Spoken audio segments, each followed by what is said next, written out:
This is me on my high school graduation day. Do you notice the baby bump? In the 90s, that meant that I had to forfeit my academic scholarship to university because they didn't have family dorms. That's what they said. So talk about disruption. So what does a teen mom from a rural town in the US have to say about being a migration scholar? And how did I get here to international Geneva? And what might that have to do with you?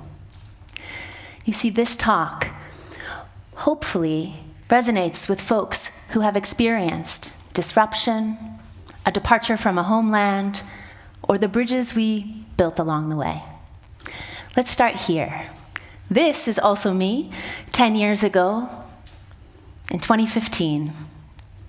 And I'm standing here on the Idaho Bridge to the entrance of Twin Falls, Idaho, at a time when the town was grappling with the tough question of whether or not to take in the next generation of refugees from the Middle East. Was it wise? Was it safe? You see, I held vigil on that bridge for 21 days. I stood and slept on that bridge, and as I did, cars drove by and honked their horn, and some gave me a thumbs up, and some, well, they flipped me the finger. And one man hurled the comment, "Let those terrorists stay back where they belong." You see, just 1 week before, President Obama had authorized a targeted military action against the Assad regime in Syria. And he announced that thousands of Syrian refugees would be brought into existing resettlement systems, like the one in Twin Falls, Idaho. But you see, resistance to refugee resettlement in my hometown was intensifying. It was fueled by a narrative that conflated refugees and national security and radical Islam. Well, at that time, I had no idea that my act of just doing what I thought was right would be so challenged or catch the attention of the New York Times. I also didn't know that it would ignite a movement or change the trajectory of my life. You see, I wasn't just standing on a bridge, as it turns out, I was building one.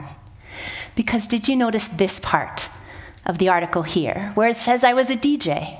That's because at the age of 21, I was a mother of 3 children. And it was not going to be time for me to attend university, at least not yet.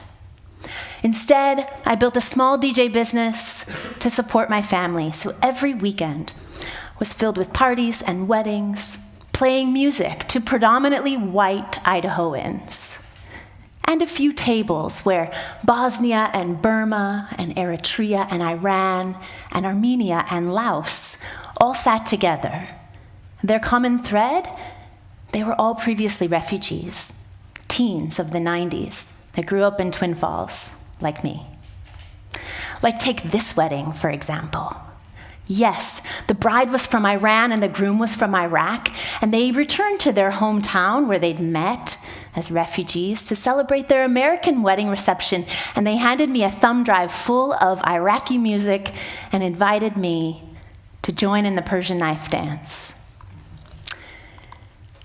Oh, and Armenian backyard toasting traditions. A toast to Angeli turning 2. May the vodka be sweet. It is sweet. And a toast to the DJ. You see, I was experiencing what migration scholars call a global experience, where the global diaspora intersects and shapes local realities. And my life was being shaped because event after event stood as a reminder to me that life's milestones cross cultures. But then, that 2015 disruption. You see, the protests to close down the refugee resettlement center weren't just happening in the news. They were happening from within my faith community, and I found out that they originated there. So I took a stand. Quite literally. I went to the corner store and I bought a poster board and paint, and with wide characters, I wrote my message, "We welcome refugees." And then I added the postscript, I'm the church too. And then I positioned myself on the bridge, ready to engage in the dialogue that would follow. And doing so exposed to me the little that I understood about the political forces that shape these kinds of debates. You see, because a lot of cars did drive by, but some stopped, and folks came and talked with me, and they drew hard lines for and against. And the more I listened, the more I understood that it was fear and not facts that were fueling the resistance. You see, people weren't just rejecting refugees. They were reacting to some perceived threat to their way of life, their security, their identity. I'd like to share with you a journal entry that I wrote on day 16 of standing on the bridge. As cars are continuing to honk and steer clear of me and my sign, I wonder, will they wave or throw another drink my way? Does the driver change lanes to avoid catching my bleeding heart, or is he keeping me safe or just turning left? What happened to this community that's been welcoming refugees since the 1980s? I have a sense that harder questions are ahead for me, for us, and that more complex tools will be needed to navigate this path than just a simple sign. But the view from the bridge offers a unique perspective. And then, 5 years later, wow, a pandemic-sized disruption. It's 2020 and the whole world stops. Many of us were upended by this catastrophic disruption. But for me, this DJ's disruption created a bridge to academia. I pivoted. I applied for scholarships. I traveled from one state to another and eventually across the world. And last spring, at the age of 46, I graduated with my first bachelor's degree. It's pretty exciting. I stand here as a graduate student and a migration scholar and a person who crosses bridges and a person still learning. Like, did you know that there are 122 million people who have been globally displaced forcefully? And that a distinction of 38 million of them is that they are refugees. That's a designation given to someone who has to flee their country for fear of persecution due to their political beliefs, their race, their religion, their nationality, or their identity. And so my question is, how will we respond to their disruption? And equally, how will you respond to others who do? I think we can take a moment and think about this bridge for the answer.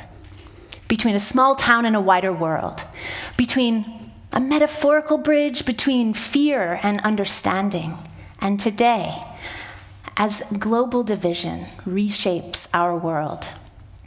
I hope this talk challenges you to engage, because disruption should not keep us from engagement. In fact, it should be the reason we begin. And here's the thing about bridges. They're not meant to be places to stand. They're meant to be crossed.